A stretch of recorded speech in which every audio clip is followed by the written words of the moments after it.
ज्ञानमोहनसागरन्तं नमामि धम्मं सुगतेन देशितं नमामि संघं मुनिराजसावकम्। नमो बुद्धाय नमो धम्माय नमो संघाय।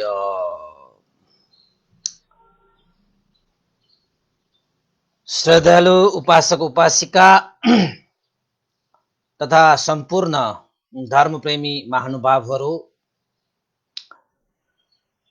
हरेक बिहान 9 बजे चाहिँ आज पनि 9 बजे देश विदेशबाट यस फेसबुक लाइभ मार्फत जुन धर्मदेशना भइरहेको आज 184 भागमा पनि जोडिरहनुहुने, हेरिरहनुहुने, सुनिरहनुहुने सम्पूर्ण उपासक उपासिका तथा धर्मप्रेमी महानुभावहरूमा आज मिति 2077 साल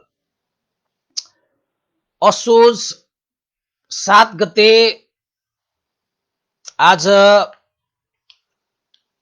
बुधबार हो कि बिहिबार हो?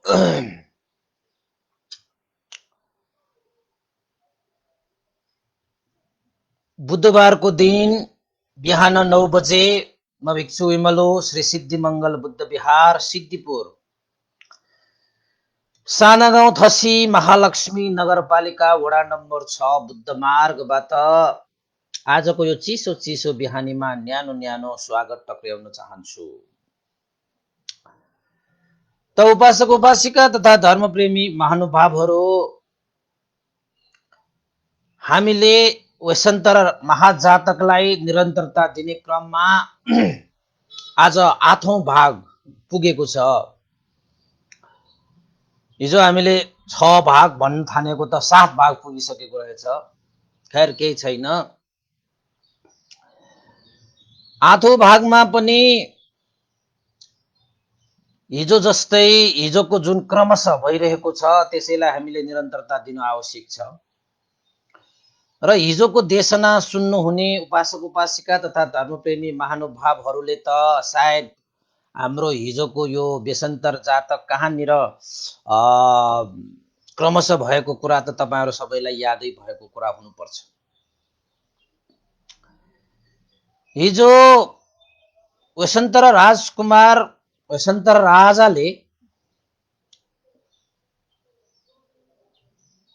जाली कुमार र कृष्णा जिनीलाई दान दिएर पठाइसकेपछिको जुन मदिदेवी देवताहरूको बाघ सिंह चितुवाको रूप लिएर बाटो छेकेको कारणले अलिकति पर्णशालामा उपस्थित हुनको निमित्त ढिला भएको थियो र हतारिँदै हस्याङ खस्याङ गर्दै मदिदेवी आफ्ना प्राण पुत्र पुत्री, प्राण समान हैन, आफ्ना पुत्र पुत्री सन्तान छोराछोरीलाई नदेख्दाको जुन आतुरता छ त्यसलाई व्यक्त गर्नको निमित्त वसन्तर राजकुमार कहाँ गएर कहाँ छन् हाम्रा छोराछोरीहरू भनेर प्रश्न गरेका थिए। तर वसन्तर मौन भएर बसिरहेको थियो, कुनै उत्तर विहीन भएर बसिरहेको थियो। त्यही समयमा हामीले हिजोको कथा देशनालाई क्रमशः गरेका पनि थियौं र आज त्यहीबाट अगाडि बढ्छ। जुन बेला वसन्तर राजकुमार मौन भइरहेको थियो त्यति बेला मदिरानीले आफ्नो मनलाई थाम्न सकेन।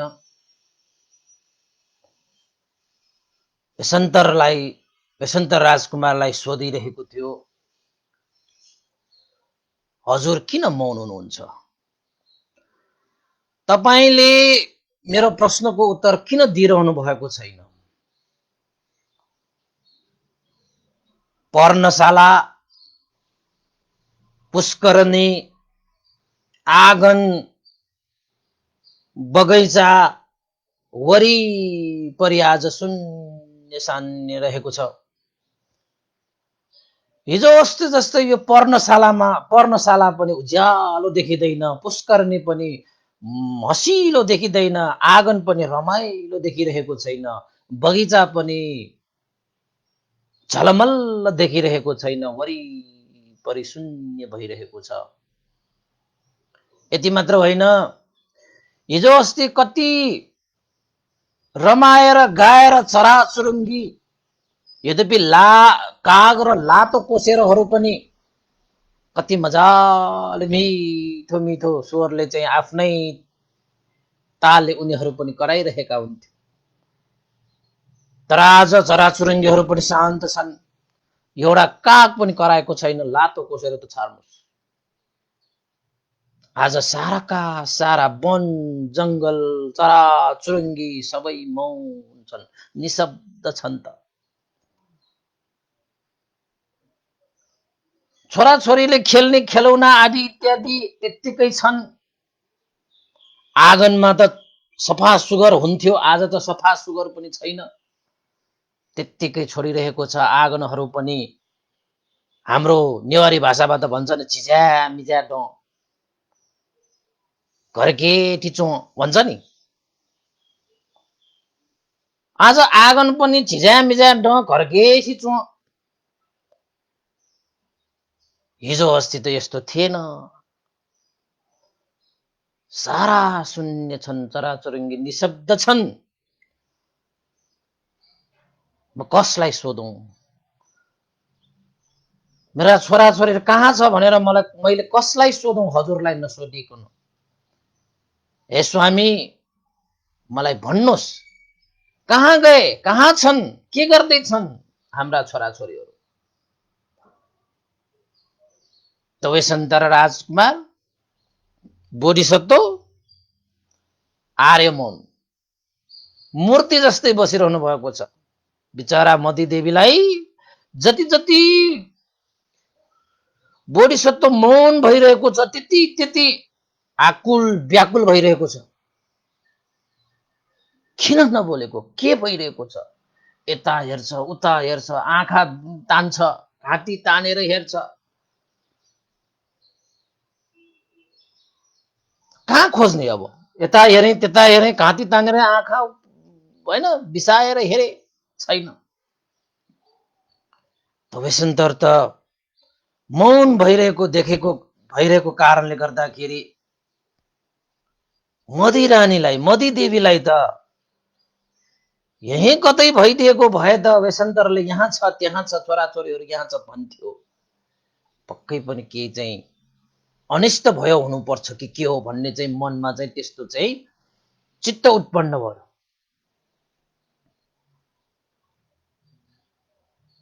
त मदी देवीले के भने त भन्दाखेरि, हे वेशन्तर, हे स्वामी, बालबालिका छोराछोरीहरू कहाँ छन् भनेको तपाईले सुन्नु भएन? खेल्न गएकाहरू फर्किएनन् कि? हजुरले कहीं तपाईले काम अराएर पठाउनु भयो कि के भयो, कसो भयो? हैन, न चाहिँ जंगलका बाघ भालुहरूले नि खायो कि कहीं कतै यो पर्वतबाट खस्यो कि के भयो, कसो भयो? न मेरा छोराछोरी मरि नै सके कि के हो?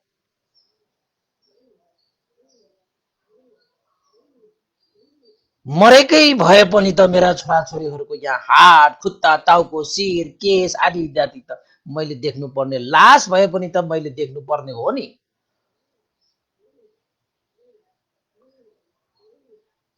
हे स्वामी, यसरी तपाईँ मौन भएर मलाई चाहिँ पीडा नदिनुहोस्, मलाई कष्ट नदिनुहोस्। कहाँ छन् मेरा छोराछोरीहरू? के भयो मेरा छोराछोरीहरूलाई? कता गएका छन्? आज्ञा गर्नुहोस् हे स्वामी, हे स्वामी भनेर मदी देवी कराउन थाले, चिच्याउन थाले। मन त झन्झन झन्झन भक्कानिएर आयो। तैपनि बोधिसत्वले कुनै जवाफ फर्काउनु भएन। बोधिसत्व मौन बसिरहे, शान्त बसिरहे। त यति बेला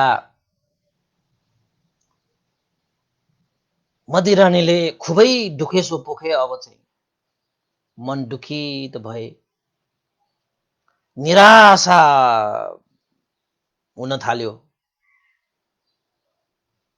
केही न केही त भएको छ, केही न केही त भएको छ। बाघ भारुले खाए कि पर्वतबाटै खसे कि न मरे कि के भयो त? अब बोल्दैन त आफ्नो स्वामी। त बोधिसत्वलाई मदी देवीले चाहिँ दुखेसो पोख्न थाले। यसरी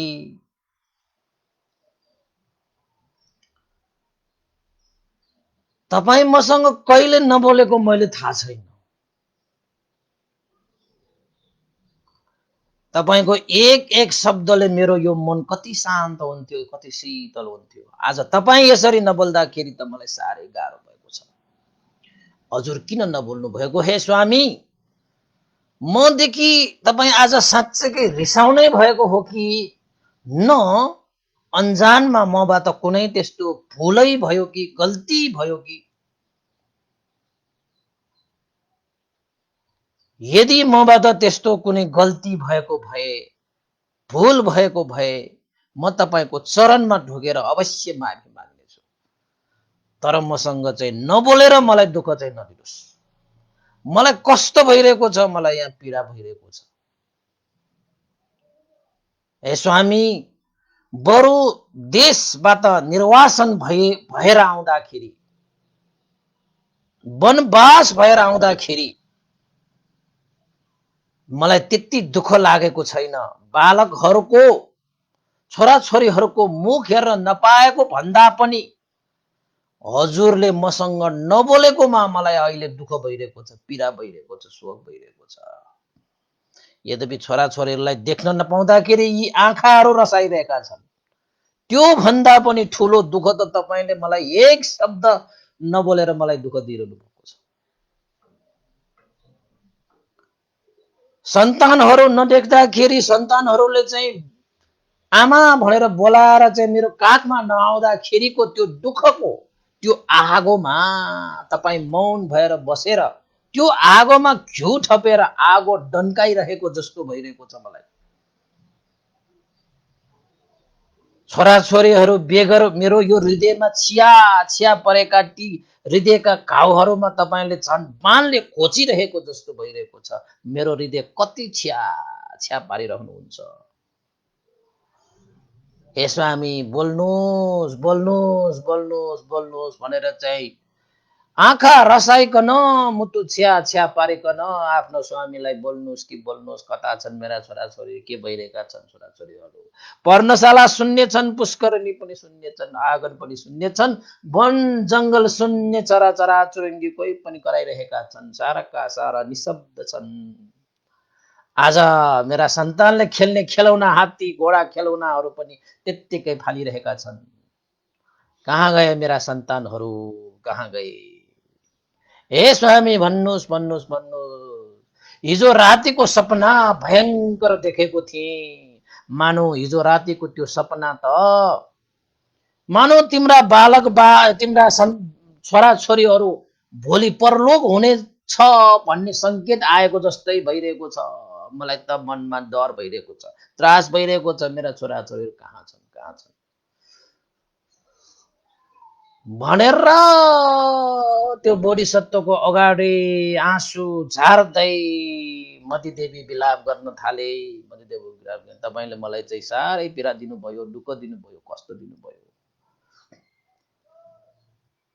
मलाई त तपाईँले नबोलेको माने सबभन्दा अहिले चाहिँ सबभन्दा ठुलो पीडा, सबभन्दा ठुलो दुःख मलाई यही भइरहेको छ भनेर विलाप गर्न थाल्ले आँसु झारेर।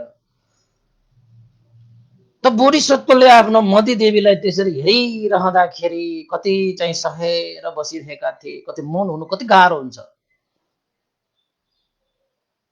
त बेसन्तर राजकुमारले के सोचे त भन्दाखेरि, ओहो, मेरी मदिदेवी कति विलाप गर्न थालिन्, कति विलाप गर्न थालिन्। यद्यपि मैले तिम्रा सन्तानहरू त दान दिएर पठाइसके भन्ने सुन्ने भन्ने त्यो शब्द सुन्न पर्यो भने मदी देवी के हुने होला, कसो हुने होला। खेर अब उसलाई यो शोक हटाउनको निमित्त अरु केही चाहिँ कडा शब्दहरू प्रयोग गरेर उसको चाहिँ मनलाई चाहिँ घुमाइदिनु पर्यो। यदि मैले सिधै तिम्रा छोराछोरीहरू त मैले दान दिएर पठाएँ भने यो समयमा मदी देवीले पक्कै पनि सहन सक्ने अवस्था छैन। त्यसैले उसको मनलाई कतै डुलाउनु पर्यो। मेरो कडा वचन प्रयोग गरेर भए पनि उसलाई चाहिँ अब चाहिँ आफ्नो मनलाई चाहिँ यताउति भगाइराख्नु पर्यो, नत्र भने त सकिँदैन भनेर बोधिसत्वले त्यो मदी देवीलाई चाहिँ कडा वचन प्रयोग गरे। कसरी प्रयोग गरे त भन्दाखेरि, हे मदी, कति तिमी चाहिँ सोधिरहेका छौ, तिमीलाई के वास्ता? बिहानै फलफूल टिप्ने भएर जंगलमा जान्छौ, टोकरी बोक्यो, झोला बोक्यो, अंकुश बोक्यो, खुरुखुरु चाहिँ गयो। दिनभरि छोराछोरीहरूलाई चाहिँ मैले नै हेर्नु पर्छ। हेर त तिमी आज यस्तो बेलुका भइसकेपछि, अध्यारो भइसकेपछि घर फर्केका। तिमीलाई आफ्नो स्वामीको के पीर, बच्चा बच्चीहरूको के पीर? तिमी त रूपवती छेउ, जंगलमा शिकारीहरू कति आउँछन्, मन्त्र तन्त्र जानेकाहरू पनि थुप्रो तपस्वीहरू होलान् जंगलमा। तिमीलाई के भयो, के गर्यो, तिमीले के गर्यो, के गरेनौ मलाई के थाहा। दिनभरि अहिले त बेलुकासम्म तिमीले जंगलमै बसेर आएका, तिमीले के गर्यो के गरेन मलाई के थाहा। बिहानै गएका मान्छे यसले बेलुका आएर तिमीलाई श्रीमानको के चिन्ता, छोराछोरीको के चिन्ता, खोइ श्रीमानको स्वामीको तिमीलाई चाहिँ चिन्ता खोइ। स्वामी भएको स्त्रीको छाँटकाट यस्तै हो।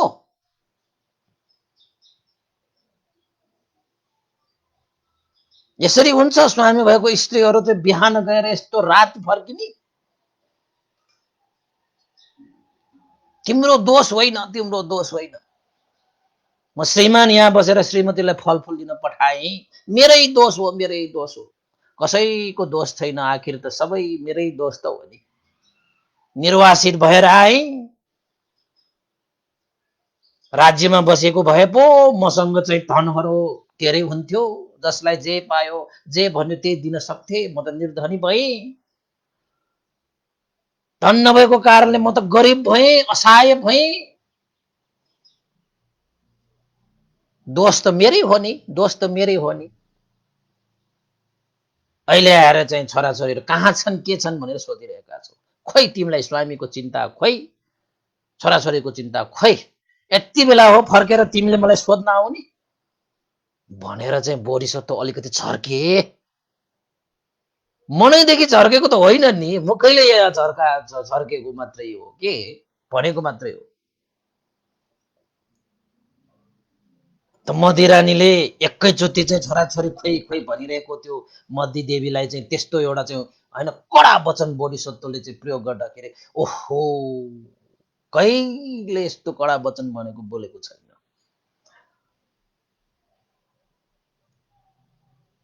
बिहान गएका बेलुका आएर मैले के गरेर कसो गरेर सबै उहाँकै दोष भनेर चाहिँ उहाँ चाहिँ निर्वासित भएर आए। अब राज्यको कुनै चाहिँ स्वामित्व छैन, निर्धनी भए, गरिब भए, असहाय भने भनेर चाहिँ मेरै दोष भनेर चाहिँ बोधिसत्वले त्यस्तो शब्द प्रयोग गर्दाखेरि, हे स्वामी यस्तो नभन्नुहोस्, यस्तो नभन्नुहोस्। अब अलिकति मन चाहिँ अलिकति अन्तै घुम्यो कि, अन्तै घुम्यो। बच्चाहरूकोमा चाहिँ मन चाहिँ त्यहाँ बसेर कति विलाप गरिरहेको, त्यही भएर चाहिँ मनलाई अलिकति घुमाइदिएको के बोधिसत्वले। हुन पनि बेलुकै आएको थियो नि त। ए स्वामी, तपाईँले यो मुखले मात्रै भन्नुभएको, साँच्चै तपाईँले मनले त यो भनेकै होइन।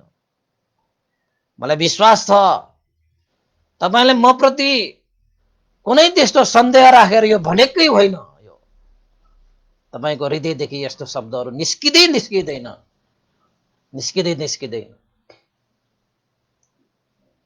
ए स्वामी, म त्यत्तिकै जंगलबाट यसरी ढिला भएको चाहिँ होइन। बोधिसत्वले सबै दोष मेरै हो, मैले गर्दा नि यो सबै भएको। मलाई अब बोल्नु सोल्नु के पनि छैन, भनेर त बोधिसत्व फेरि मौन भइदिए। तैपनि चाहिँ मती देवीले, तपाईँ त रिसाउनै सक्नुहुन्न, तपाईँले त मुखले मात्र बोलिरहनु भएको, मनले त यसो भन्नुभएको पक्कै छैन। म कसरी ढिला भएँ? आज बिहानै जंगलमा गएर मैले फलफुल टिप्नको निमित्त जाँदाखेरि फल फलेको वृक्ष पनि नफलेको जस्तो, नफलेको वृक्षहरू पनि फल फलेको जस्तो। जतिपल्ट म फलफुल टिप्न जान्छु त्यतिपल्ट मेरो झोरा टोकरी र अंकुशहरू खसेर त्यतिकै समय खेर गयो। अझ म चाँडै आउँछु भनेर चाहिँ फलफुल टिपेर चाँडै आउँदाखेरि बाटोमा सिंह, बाघ र चितुवाहरूले मेरो बाटो रोके। उनीहरूले हुँ र हुँ गरिरहेको देखेर मैले चाहिँ बाटो काट्न सकिनँ। अन्तसम्म मैले आफ्नो बहिनी ठानेर मलाई बाटो छोडिदेऊ भनेरसम्म मैले प्रार्थनासम्म गर्नु पर्यो। अन्त कुनै बाटो थिएन, त्यही बाटो थियो। त्यही एउटा बाटोमा ती चाहिँ जंगली जनावरहरूले मेरो बाटो रोकेको कारणले गर्दाखेरि आज म बेलुका ढिला भएको मात्र होइन, ढिला भएको मात्र हो।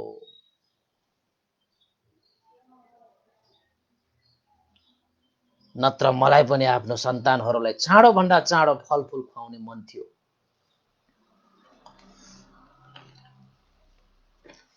भनेर चाहिँ मदी रानीले खुब चाहिँ त्यो जंगलमा हिजो जुन चाहिँ घटनाहरू घटेको छ नि, त्यो घटनाहरू सब विस्तार पूर्वक चाहिँ वेशन्तर राजकुमारको सामुन्ने सारा वृत्तान्त सुनाए। त्यही भएर मात्र म ढिला भएको। तपाईलाई यस्ता शब्दहरू कसरी प्रयोग गरिरहनु भएको, तपाईको हृदयदेखि यो शब्दहरू प्रयोग भएको होइन, तपाईको मुखले भनिरहेको मलाई थाहा छ।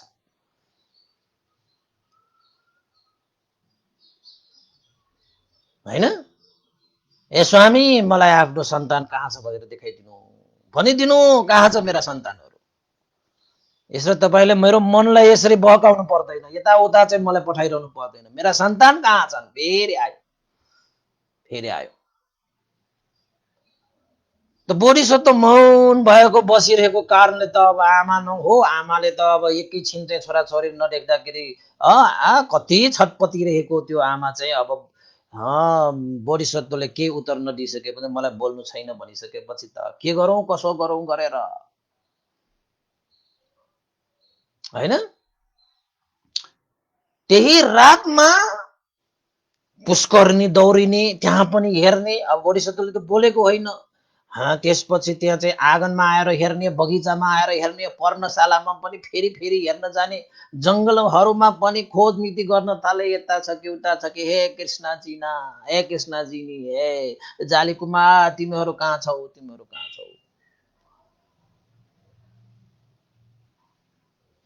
एकचोटि दौडेर आयो, फेरि दौडेर आए, कता खोजेर आए। हामी पनि त्यस्तो हुन्छ नि, त्यो आफ्नो चिजहरू कतै हरायो भने फेरि हरायो, खोज्यो, फेरि कसैलाई सोध्यो, फेरि त्यही खोज्न आउँछ। म नखोजेको मिलेन कि भनेर नि, है?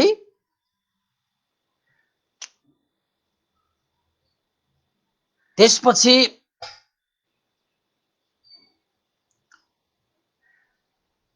पुनः मधुदेवी दौडेर आएर फेरि बोधिसत्वको सामुन्ने आएर फेरि रुन कराउन आए। भो स्वामी,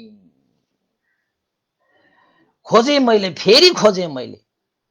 डोराई खोजेँ मैले,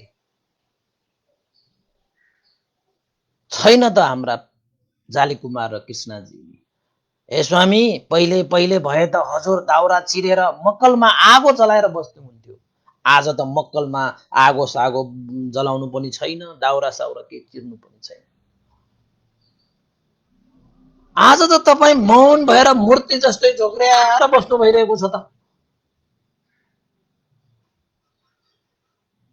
हेर्नुहोस्,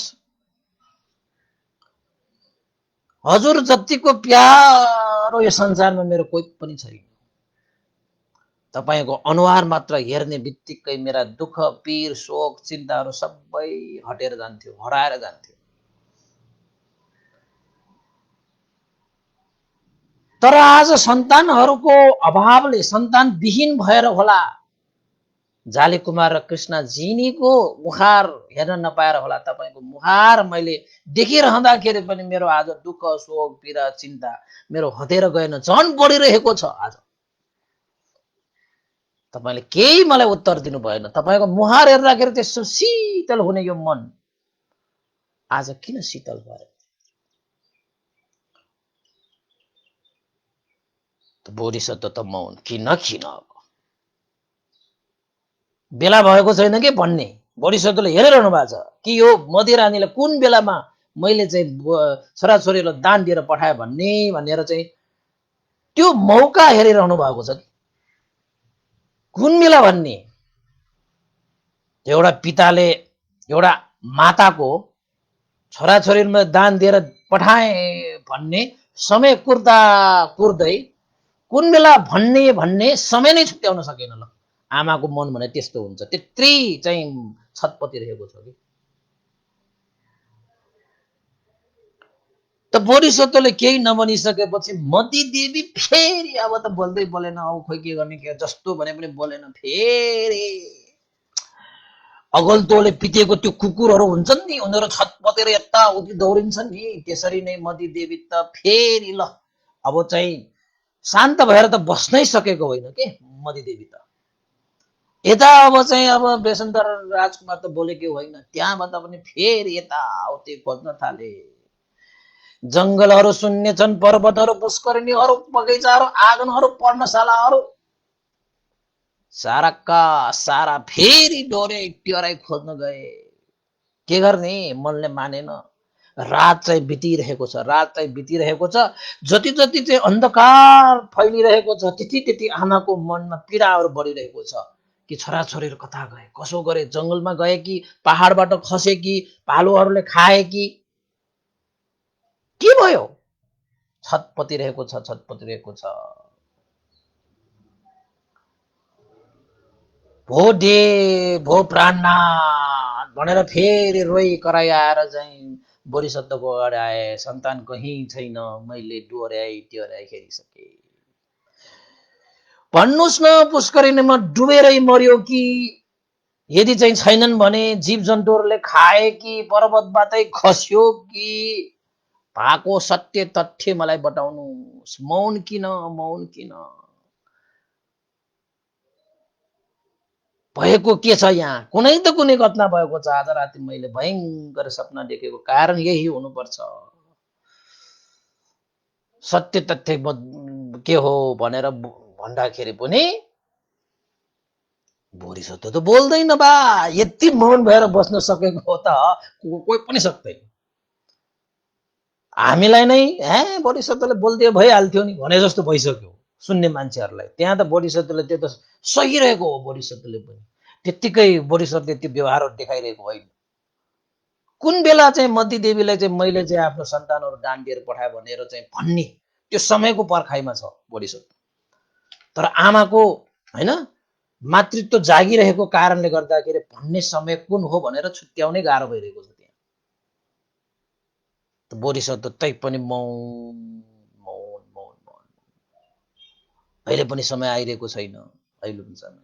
पुनः पुनः फेरि कतिपल त दौरे। हेर्नुहोस् तपाईहरूले, मैले तपाईलाई अलिकति बताइरहेको। हुन त धेरै विलाप गरेपछि भने भन्न हुन्थ्यो, त मती देवी पुनः वायु वेगले सारा अब त भएन, धेरै नै अँध्यारो भइसक्यो।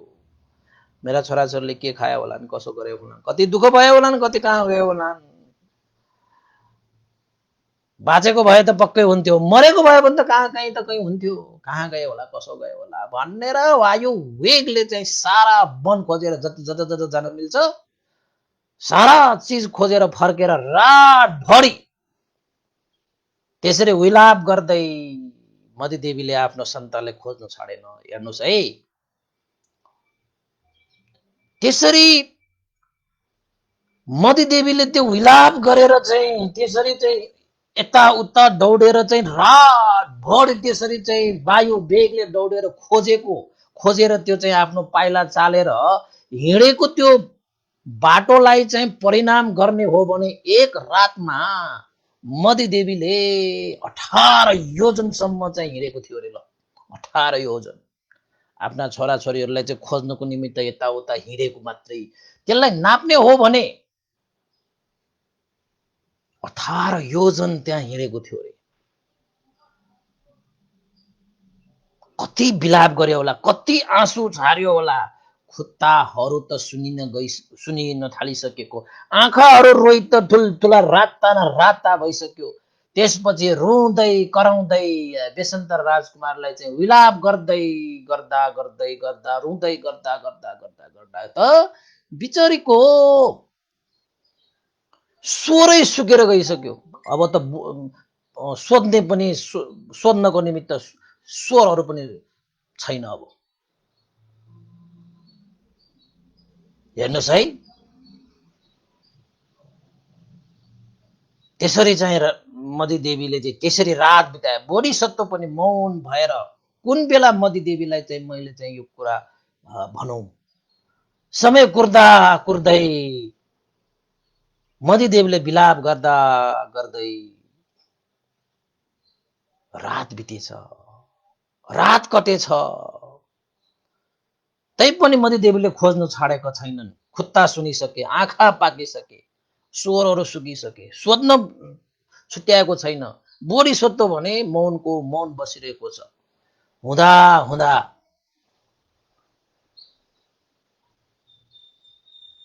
भोलि बिहानको मिरमिरे घामसँगै पारिलो घाम पनि उडाए।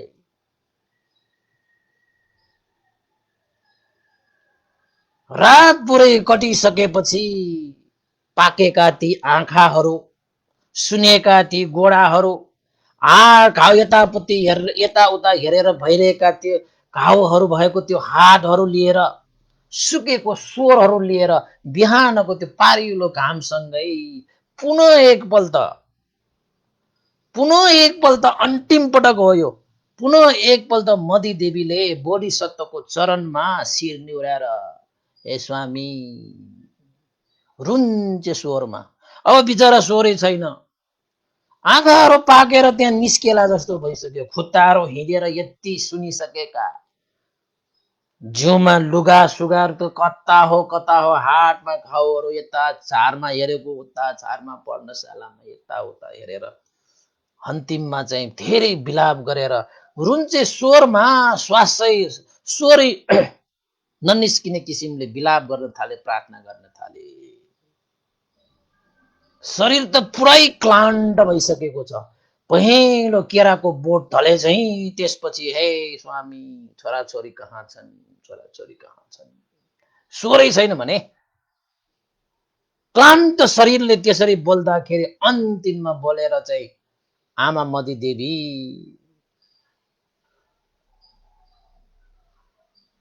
पहेँलो केराको बोट ढले झैँ बोधिसत्वको सामुन्ने गड्याम ढले, आँखाहरू पल्टाए। त स्वरै पुरै सुक्दाखेरि पनि मधुदेवीले चाहिँ सोध्न चाहिँ छुट्याएन। आफ्नो घोडाले चाहिँ हिँड्न भ्याएसम्म चाहिँ हिँडेरै छाडे। आँखाले भए भरसम्म चाहिँ आँसु छारेर आँखाले हेरे, आँखा पनि अब चाहिँ खोल्न सक्ने अवस्था छैन, आँखा पनि पल्टाए। दुवै आँखा पल्टाए भनेको नेवारी भाषाबाट फुएकोमा भन्छ नि। त मधुदेवी त त्यहाँ गड्याममा लडेर आँखा फुएको गरेर त्यसपछि त मुडा धले जस्तो त्यहाँ नचलिकन बसिसकेपछि शरीर त चाहिँ चिसो भएको जस्तो कडा भएको जस्तो देखिन थाल्यो। बोधिसत्व त त्यही बसिरहनु भएको थियो। त बिहान पनि भइसके यसरी चाहिँ मधुदेवी त्यसरी आफ्नो सामुन्ने त्यसरी चाहिँ मुडा जस्तै गड्याम पल्टिसकेपछि लडिसकेपछि आँखा पल्टाएर चाहिँ ठिग्रिङ चाहिँ लडिसकेपछि त अब बोधिसत्वले त हेर्नु परिहाल्यो। बोधिसत्वले विचार गरे, ओहो मधुदेवी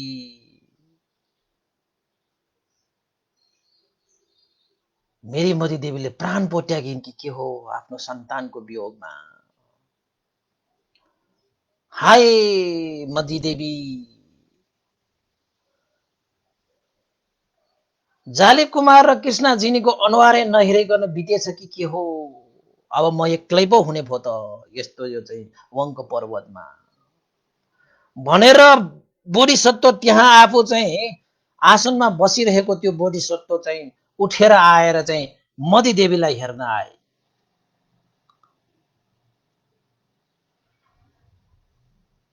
त ऋषि प्रवज्या भइरहेको कारणले गर्दाखेरि स्त्री स्पर्श नगरेका गर्न नभएका वचनबद्ध भइरहेका भन्नु पर्यो, या वचनबद्ध भन्दा पनि ऋषि प्रवज्या भइसके स्त्री स्पर्श पनि नगर्ने, 7 महिना भयो स्त्री स्पर्श नगरेका तपस्वी भावमा बसिरहेका बोधिसत्व वेशन्तर राजकुमारले आखिरमा तपस्वी भावलाई पनि बिर्सेर आफ्नो मधुदेवीलाई के भयो कसो भयो कसरी लडे बिते कि के हो, म एक्लै भए म एक्लै हुने हो कि के हो भनेर आखिरमा तपस्वी भावलाई पनि एकछिनको लागि बिर्सेर भए पनि मधुदेवीको छातीमा हात राखेर मुटुको धड्कन छामेर हेरे। बिस्तारै मधुदेवीलाई चाहिँ हातले समाउँदै आफ्नो काखमा शिरलाई राखेर मुखभरि चाहिँ आँखा आँसु आइरहेको आँखा पुछेर मुखभरि छामछुम गरेर बोधिसत्वले मदिरानीको छातीमा मालिस गर्न थाले। के भएछ मेरो मदिरानी, सन्तानको वियोगमा बितेछ कि क्या हो।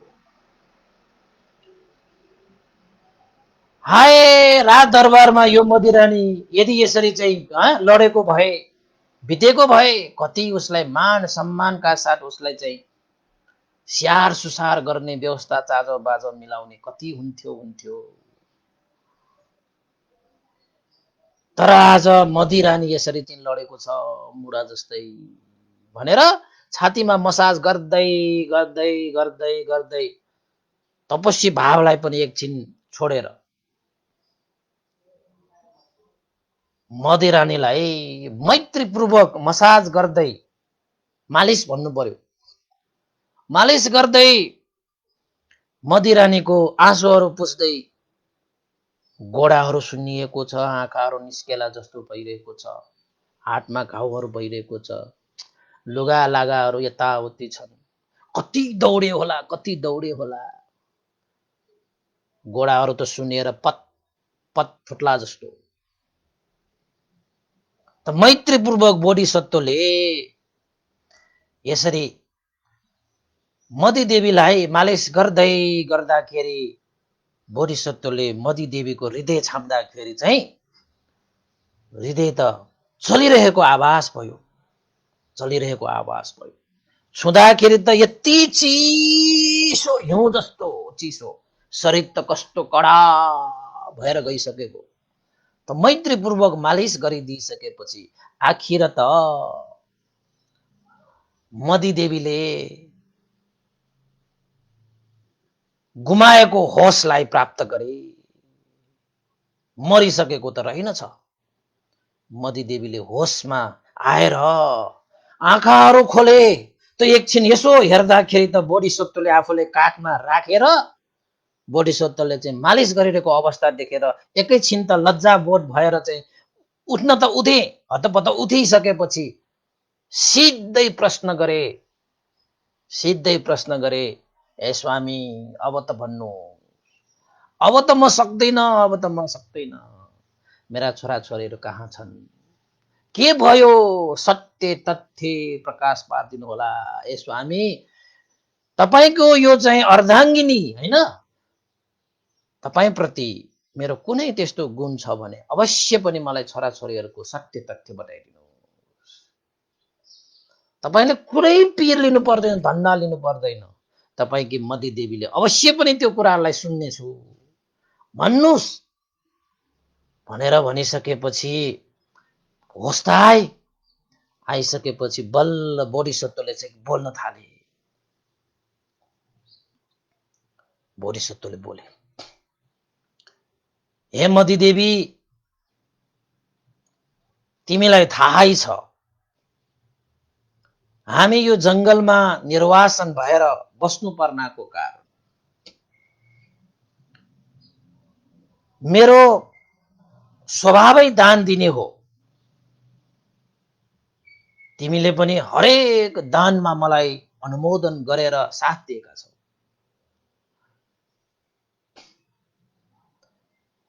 यो जंगलमा पनि तिमीले आफ्नै राजी खुसीले आफ्ना छोराछोरीहरू सहित आफ्नो स्वामीलाई हरेक दुःख सुखमा साथ दिनको निमित्त, हरेक यात्रामा साथ दिनको निमित्त, हरेक कार्यमा साथ दिनको निमित्त तिमीले त्यस्तो सुख ऐश्वर्यहरू त्यागेर आएका हौ।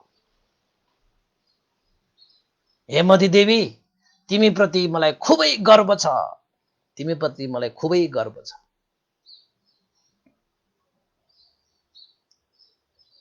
त्यसैले अवश्य पनि मैले जुन कुरा भन्ने छु त्यो कुरालाई तिमीले अवश्य पनि अनुमोदन गर्नेछ भन्ने मलाई पूर्ण विश्वास छ।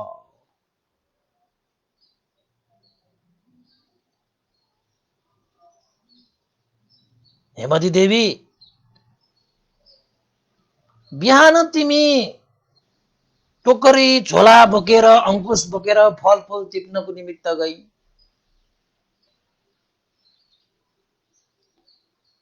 तिमी गइसकेपछि एकैछिनमा एकजना गरीब दरिद्र बुढो असहाय ब्राह्मण आए, झोली फैलाए। त उसले मसँग छोराछोरी मागे। यति भनिरहँदाखेरि त्यो मती देवीको मन त फुट्ला जस्तो भएर आइसक्यो, डाँडा पिटेर सहिरहेको छ। हे मती देवी, तिमीलाई थाहै छ म बाहिरी चीज मात्रै दान गरेर चाहिँ सन्तोष हुने होइन, म त सारा चीज त्यागेर कसैले मलाई मागे भने प्राणसम्म पनि दिने संकल्प गरेको मान्छे। हे मती देवी, तिमीलाई त थाहै छ। त त्यो ब्राह्मणले मसँग 7 महिनादेखि बन्द भइरहेको दानको द्वार त्यो ब्राह्मणले खोलिदियो। त उसलाई जे चाहन्छ त्यही चीज मैले दिनु छ। त उसले छोराछोरी मागे। त मती देवी, मैले छोराछोरीहरूलाई दान गरिदिएँ।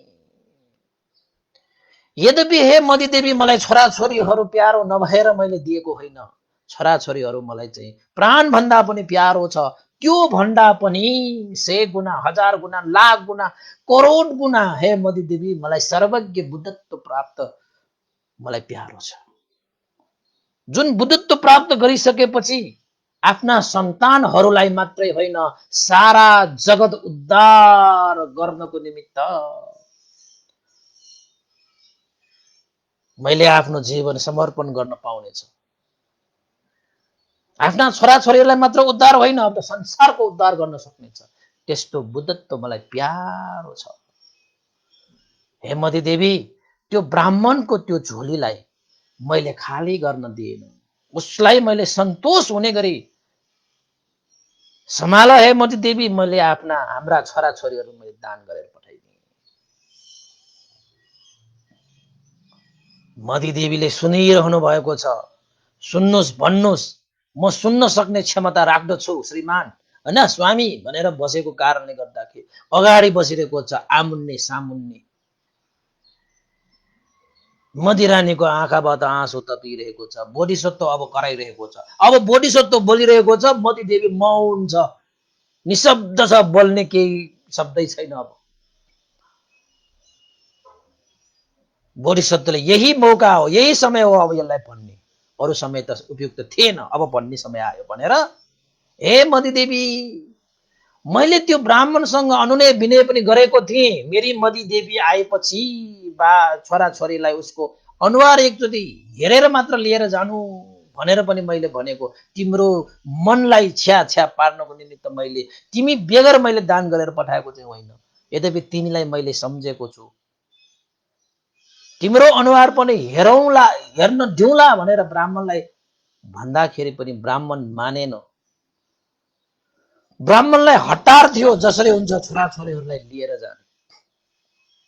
त्यति सजिलै मैले दान दिएको चाहिँ होइन है मधुदेवी, तिमीलाई थाहै छ मलाई दान दिनु नै मनपर्छ।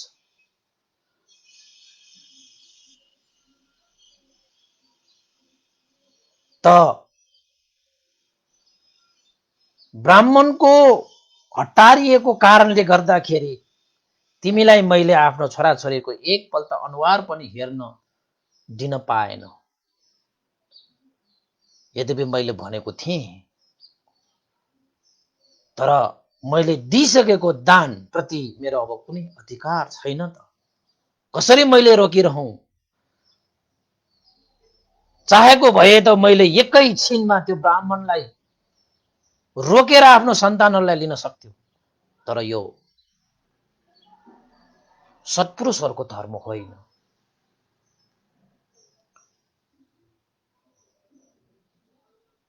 छोरा जाली कुमार, छोरी कृष्णाजिनीले तिमीलाई नसम्झेको भन्नु होइन, धेरै सम्झे, धेरै सम्झे। उनीहरूले पनि आमाको मुख हेर्ने खुबै चाहना गरेको थियो, तर ब्राह्मणले त्यो चाहना राखेन। अब उसको चाहिँ सम्पत्ति उसको चाहिँ भइसकेपछि हाम्रो अधिकारको कुरा परेन। हे मधुदेवी, छोरा छोरीले जाने बेलामा हामीलाई सुख होस्, निरोगी होस्, कल्याण होस्, जे होस् भनेर कामना गरेर गइन् र पिताको त्यो महान कार्यमा हामी रथ बन्न पाउँदा, नाउ बन्न पाउँदा हामी धन्य भए। बुबाको त्यस्तो महान कार्य सफल होस् भनेर छोराछोरीले पनि त्यो दानलाई चाहिँ अनुमोदन गरेर गए। हे मदिरानी, तिमीले आफ्नो मनलाई चाहिँ सानो नपार। छोराछोरीले पनि स्वीकारेर गए, अनुमोदन गरेर गए। तिमी पनि यो मेरो महान कार्यलाई अनुमोदन गर हे मधुदेवी भनेर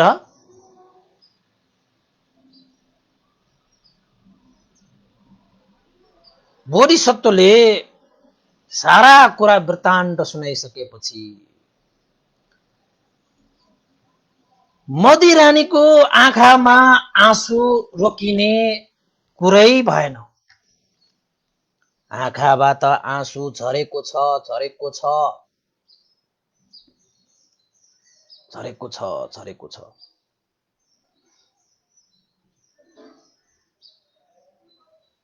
त त्यो कुरा सुनिसकेपछि मधुदेवी त हाँस्नु न रुनु भयो। हाँस्ने कि रुने? अब निशब्द भए, त्यत्तिकै त स्वर सुकिसकेको। बोधिसत्वले धैर्य धारण गराउँदै, हे मधुदेवी धैर्य गर, सम्यक सम्बुद्ध बुद्धत्व ज्ञान प्राप्त गर्नको निमित्त पहिला पहिलाका सत्पुरुषहरूले पनि यस्ता महान कार्यहरू गरेका छन् र उहाँहरूले संसार उद्धार गरेर जानु भएको छ। म पनि त्यही मार्गमा छु।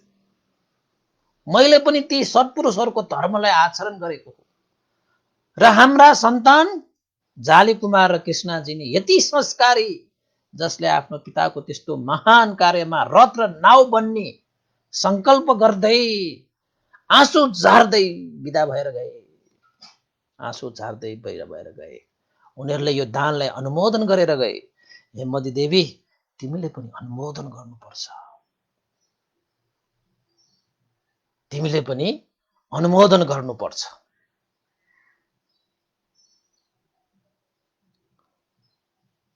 भनेर बोधिसत्वले त्यसरी भनिसकेपछि मदी देवीले चाहिँ डाँडा कितेर सहेर आखिरमा हात जोडेर भने,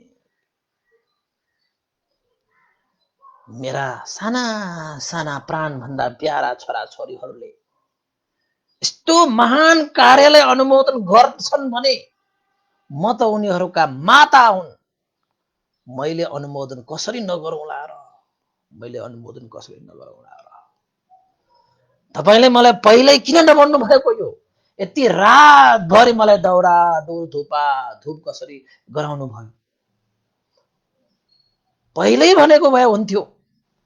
त बोधिसत्वले के भन्नुभयो त भने, तिमीलाई जति चाँडो मैले यो कुरा भने त्यति नै तिमीलाई दुःख हुन्छ भनेर मैले केही समय लिएको।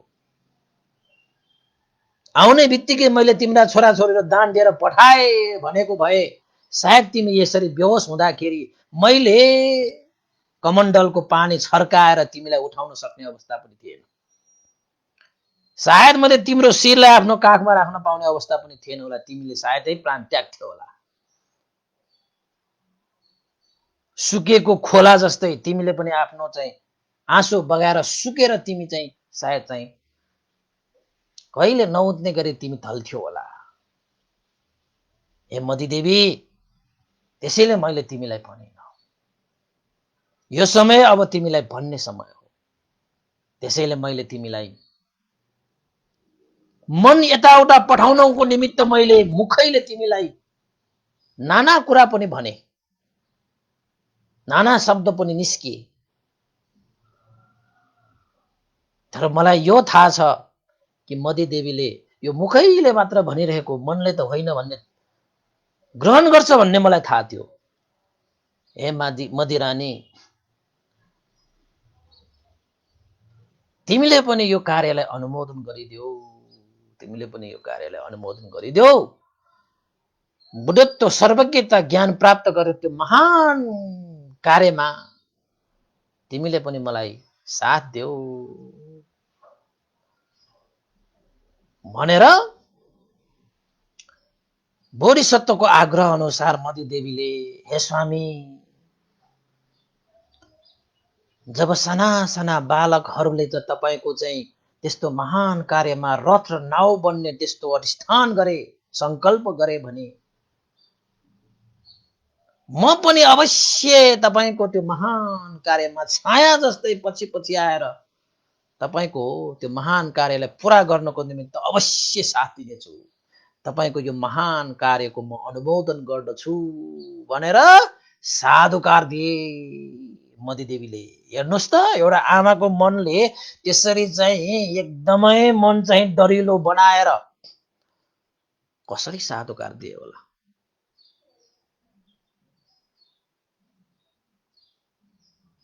हैन? साधुकार दिइसकेपछि धन्य धन्य हे मदी देवी, तिमीले पनि आज मेरो यो महान कार्यलाई साधु अनुमोदन गरिदिए। तिमी जस्तो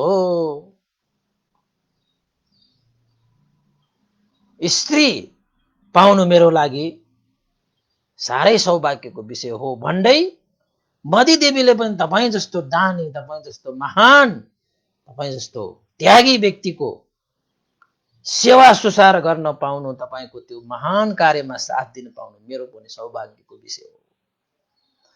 धन्य धन्य यस्तो कार्यमा सम्पादन गर्ने कार्यमा मैले साधु अनुमोदन दिन पाएँ भन्दै एक आपसमा अब चाहिँ विलाप होइन कि प्रसन्न भावमा संवाद चलिरहेको थियो। बिहान भइसकेको थियो, होइन? संवाद चलिरहेको थियो। त टुप्लुक्क एकजना अर्को ब्राह्मण त्यहाँ आइपुग्यो त पर्णशालामा। हेर्नुस् त, एकजना ब्राह्मणले हिजो मात्रै त्यहाँ त छोराछोरीहरू दान लिएर गए, अब फेरि त्यहाँको विलाप नै सकेको छैन।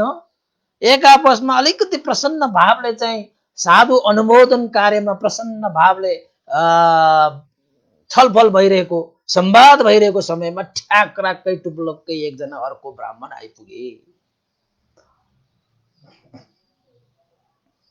ल हेर्नुहोस् अब के गर्ने? अब त्यो ब्राह्मण आइसकेपछि हे दानवीर बेसन्तर, साराको झोली भरिदिने, सारालाई सन्तुष्ट पारिदिने, जसलाई जे चाहिन्छ त्यही प्रदान गर्ने, ए बेसन्तर राजकुमार, जे भन्दै ब्राह्मण त आइपुगे त। ब्राह्मणहरू आइसकेपछि अब स्वागत सत्कार गर्ने त बोधिसत्वहरूको स्वभाव नै हुन्छ। पाहुनाको रूपमा आएका आगन्तुक बिहानै त्यसरी आइसकेपछि बोधिसत्वले चाहिँ भने, ओहो आउनुस् पाल्नुस्, स्वागत छ। 7 महिनाको यो वनवासमा मैले हिजो एकजना ब्राह्मणलाई भेट्न पाएँ र आज पनि एकजना ब्राह्मणलाई यो शुद्ध यो जंगलमा आएर मैले दोस्रो बार ब्राह्मणलाई भेट्दैछु। दोस्रो बार मेरो दानको द्वार खोलिरहेको छ। हे ब्राह्मण, आउनुस् पाल्नुस् बस्नुस्। ल हेर्नुहोस् है, ब्राह्मण आयो फेरि। अब के माग्ला? अब त ब्राह्मण पनि बेसन्तर राजकुमारको निमन्त्रणामा पर्णशालामा गएपछि,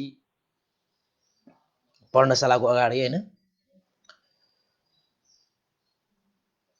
भलाकुसारी गरे, सन्चो बिसन्चोको। हे दानवीर, हे बेसन्तर, जंगलमा कुनै त्यस्तो भय अन्तराय छ कि? जनावरहरूको भय अन्तराय छ कि? खानपिनमा कुनै बाधा अडचन छ कि? के कस्तो छ? बोधिसत्वले, हे ब्राह्मण, सबै ठिकै छ, सबै कुशल मङ्गल छ, भय अन्तरायको कुनै पनि डर त्रास छैन। फलफुलको पनि यही धरतीले, वृक्षहरूले प्रशस्त रूपमा दिइरहेका छन्, तिनीहरू नै खाएर चाहिँ बाँचिरहेको छु। बरु हे ब्राह्मण, तपाईँ भन्नुहोस्, कसरी पाल्नु भो? के कति कामले पाल्नु भो? यत्रो बाटो लामो छ, बिहानै आइपुग्नु भयो, धेरै कष्ट सहेर आउनु भयो होला। भन्नुहोस् बेसन्तर राजकुमार, तपाईलाई के सेवा गर्न सक्छु? त ब्राह्मणले के भने त भन्दाखेरि, हे बेसन्तर, हे दानवीर, म वृद्ध भएँ, अशक्त भएँ, जीवन जिउनलाई गाह्रो भयो। मैले सुने बेसन्तर राजकुमारले जे माग्छ त्यही दिन्छ, कसैको झोली खाली गरिदिँदैन, कसैलाई निराश पार्दैन। त्यसैले ठूलो आशा लिएर झोली फैलाउँदै तपाईको सामुन्ने आइरहेको छु। हे ब्राह्मण, भन, कुन आशा लिएर तिमी यहाँ आयो? हे दानवीर, हे बेसन्तर, म वृद्ध भएँ, म अशक्त भएँ, त्यसैले मलाई सहारा चाहियो। त्यसैले तपाईकै स्त्री, तपाईकै श्रीमती हैन, स्त्री, तपाईकी भार्यालाई माग्न आएको हो। यदि तपाईको भार्या मलाई प्राप्त भयो भने मलाई उसले सेवा गर्लिन्, मलाई उसले हरेक कुरामा साथ देलान् र मेरो जीवन सहज हुनेछ। त्यसैले तपाईको भार्याको आशा गरेर म यहाँ आएको, मेरो झोली तपाईको भार्याबाट मलाई भरिदिनु। ल हेर्नुहोस्, अब भयो। अब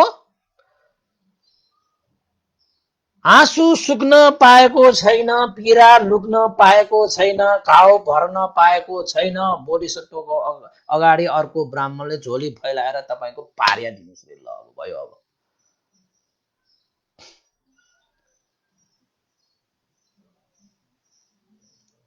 त बोधिसत्वले के भने त भन्दाखेरि, हे ब्राह्मण, आज हिजो मात्र एकजना ब्राह्मण आएर मेरा छोरा छोरीहरू दान गर्ने अवसर प्रदान गरे। 7 महिनासम्म रोकेको त्यो दान द्वारलाई खोलेर म प्रति ठुलो उपकार गरेर गए। आज हे ब्राह्मण, हजुर पनि मेरो आँगनमा आएर तपाईले आज मलाई ठुलो उपकार गर्नुभयो। मेरो भार्या, मेरो स्त्री तपाईलाई दान दिने भए। तपाई निर्धक्क हुनुहोस्, तपाईको झोली खाली हुने छैन र तपाईको आशा निराशामा परिवर्तन हुने छैन।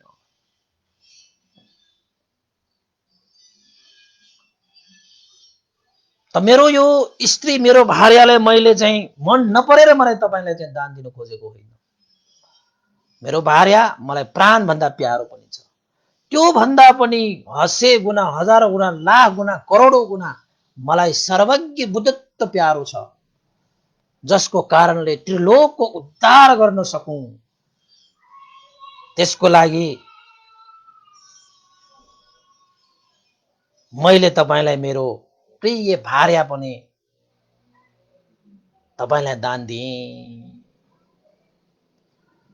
तपाई ढुक्क हुनुहोस्, तपाई चाहिँ निराश नहुनुहोस्, तपाईको झोली अवश्य भरिने छ भन्दै नजिकै बसिरहेको हो त्यो चाहिँ मती देवीलाई एक शब्द नसोधिकन थाहा थियो बोधिसत्वले कि वैशन्तर राजकुमारको हरेक महान कार्यमा मेरी मती देवीले कुनै पनि अनकनाउँदै मेरो हरेक कार्यमा साथ दिनेछ भनेर पक्का थियो, विश्वास थियो। र मती देवीलाई हेरेर आठ समाई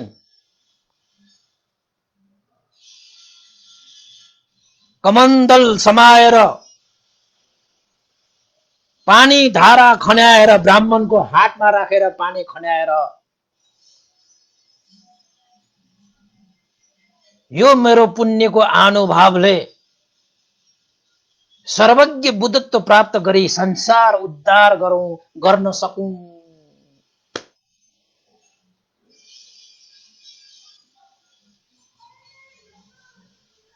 भनेर बोधिसत्वले आफ्नो स्त्री ब्राह्मणको हातमा राखिदिएर कमण्डलबाट पानी खन्याएर दान गरिदिए। ल हेर्नुहोस्,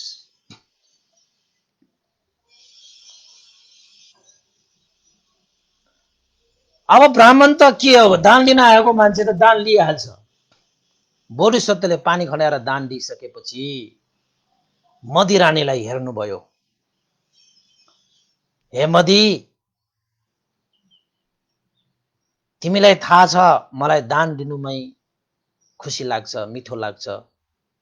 यो मेरो लागि मात्र मिठो लाग्नको निमित्त होइन, खुसी लाग्नको निमित्त होइन, यो त सारा संसार उद्धार गरी संसारलाई खुसी पार्नको निमित्त, मिठो पार्नको निमित्त मैले यो दान कार्य गरिरहेका छु।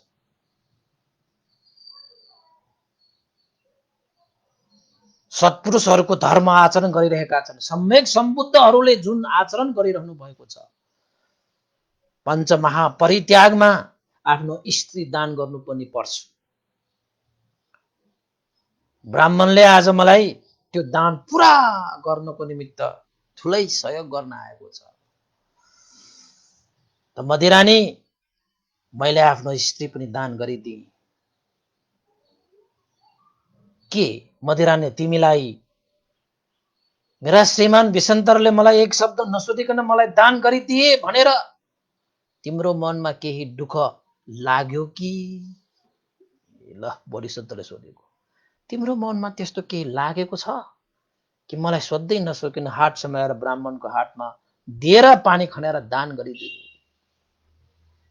हे मदी, मनमा के लाग्यो तिमीलाई?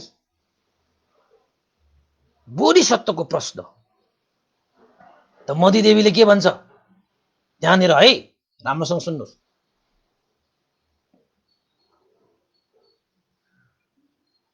हो स्वामी, हजुर निर्धक्क हुनुहोस्, कुनै शंका उपशंका संशय केही नराख्नुहोस्, निर्धक्क हुनुहोस्,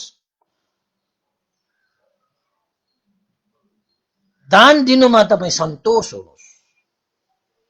हे स्वामी, म हजुर की अर्धांगिनी पत्नी हूं, स्त्री हूं, हजुरको सेवा, हजुरको श्रद्धा आस्था गौरवपूर्वक सेवा गर्ने सेविका पनि हुँ म।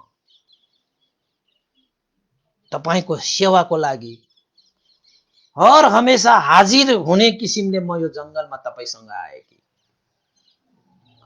म प्रति हजुरको पूर्ण अधिकार छ।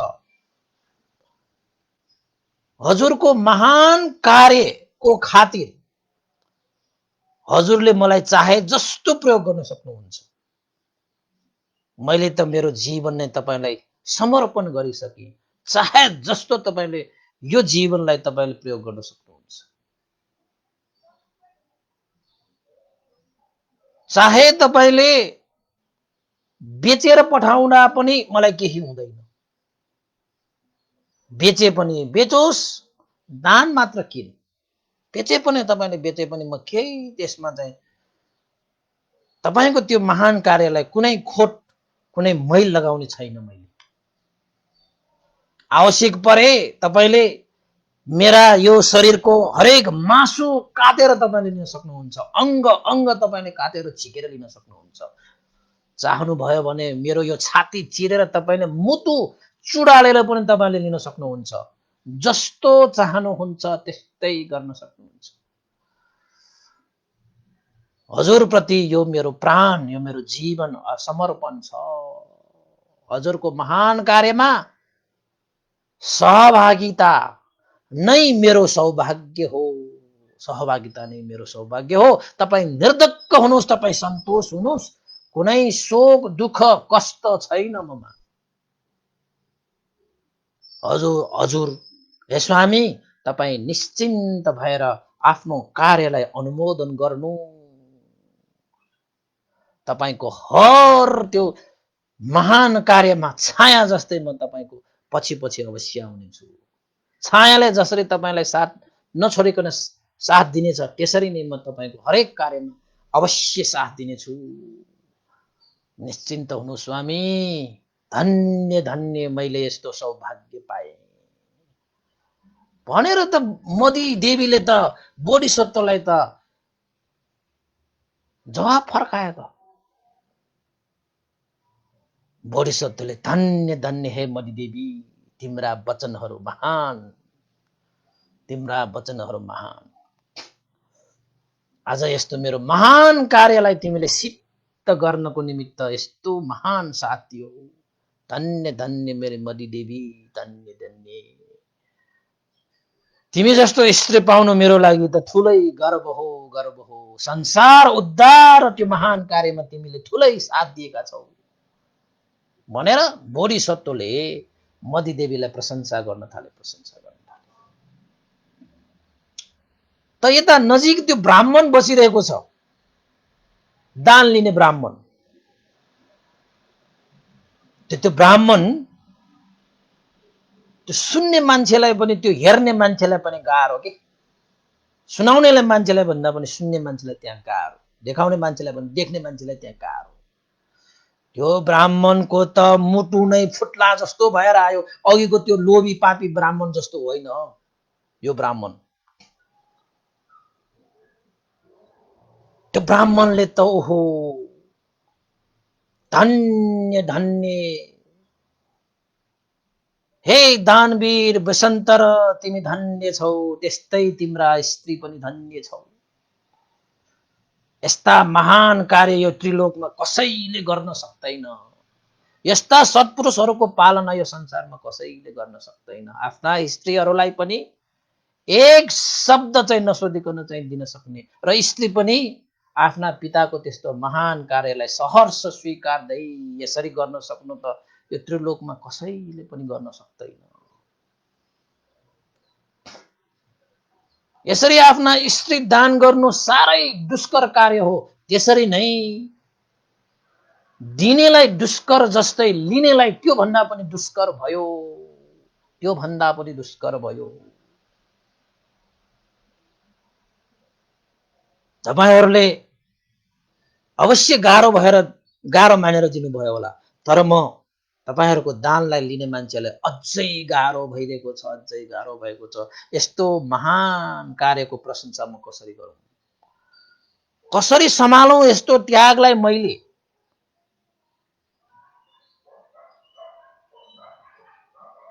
भनेर ब्राह्मणले बेसन्तरलाई सम्बोधन गर्दै भन्नु, हे बेसन्तर, त्याग, चित्त, धैर्य, वर्ण, रूप, संकल्प साराका सारा तपाईहरुको एक समान छन्।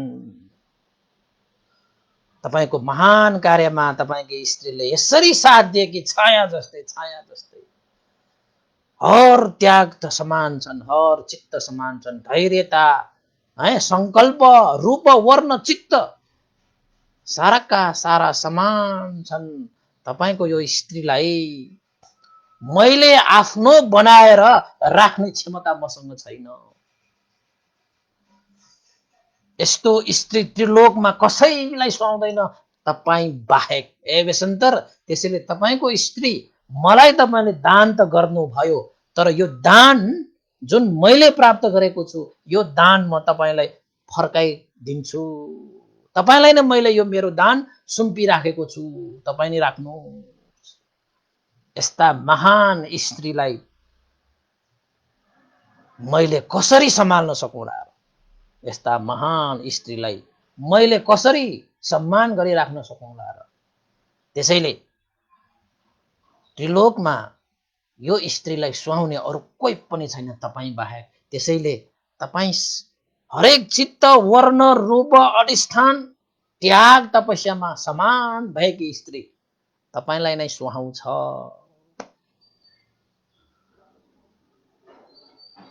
तपाईलाई नै मैले यो चाहिँ स्त्रीलाई सुम्पे है भनेर त्यो ब्राह्मणले मदी देवीलाई दान लिइसकेको, दान प्राप्त गरिसकेको त्यो स्त्रीलाई फेरि पुनः बोधिसत्वलाई नै सुम्पे। हे बोधिसत्व, जसले दान दिएर कहिले पनि अगाएन, जसले दान दिएर चाहिँ देशबाट चाहिँ निर्वासन भएर बस्नु पर्यो, नगरबाट निकाल्दियो, तैपनि यस्तो जंगलमा आएर, यस्तो वंक पर्वतमा आएर यसरी दुःख भोग्दाखेरि पनि आफ्नो दानलाई अलिकति पनि नघटाइकन अझै महान महान दान गर्दैछौ, दान गर्दैछौ। यी मदी देवी कति महान छन्, आफ्नो चाहिँ स्वामीको हरेक कार्यमा सफल गर्नको निमित्त हर हमेशा त्यागी भएर भनेर चाहिँ त्यो ब्राह्मणले मदी देवीको र बोधिसत्वको खुबै प्रशंसा गरे, दानको चर्चा परिचर्चा गरे। यस्ता महान दानको मैले कसरी चाहिँ व्याख्या गर्न सक्छु र?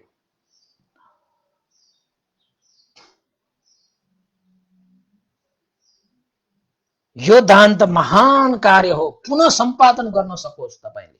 तपाईहरुको जुन चाहिँ महान कार्य छ त्यो कार्य चाहिँ अझै वृद्धि होस्, अझै वृद्धि होस्। दिनेलाई भन्दा लिनेलाई गाह्रो दान यो त।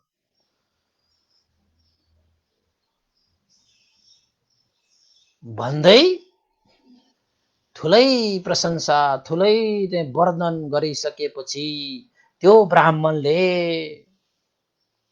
आफ्नो ब्राह्मण भेषलाई छाडेर आकाशमा उडेर चाहिँ आफ्नो यथार्थ रूपलाई देखाए।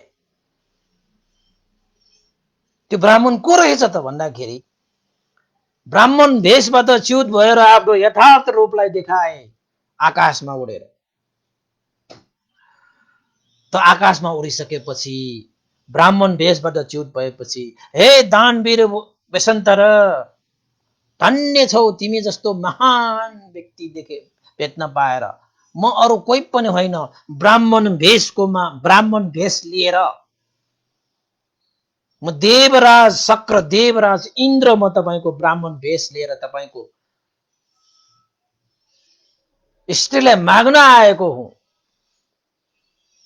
म ब्राह्मण होइन, म त शक्र देवराज इन्द्र हुँ। म त्यत्तिकै आएको होइन भनेर चाहिँ आफ्नो जुन चाहिँ यथार्थ रूप छ, शक्र देवराज इन्द्रले आफ्नो रूप त्यहाँ प्रस्तुत गरे। वास्तवमा इन्द्र महाराज त्यहाँ किन आउनु भएको त भन्दाखेरि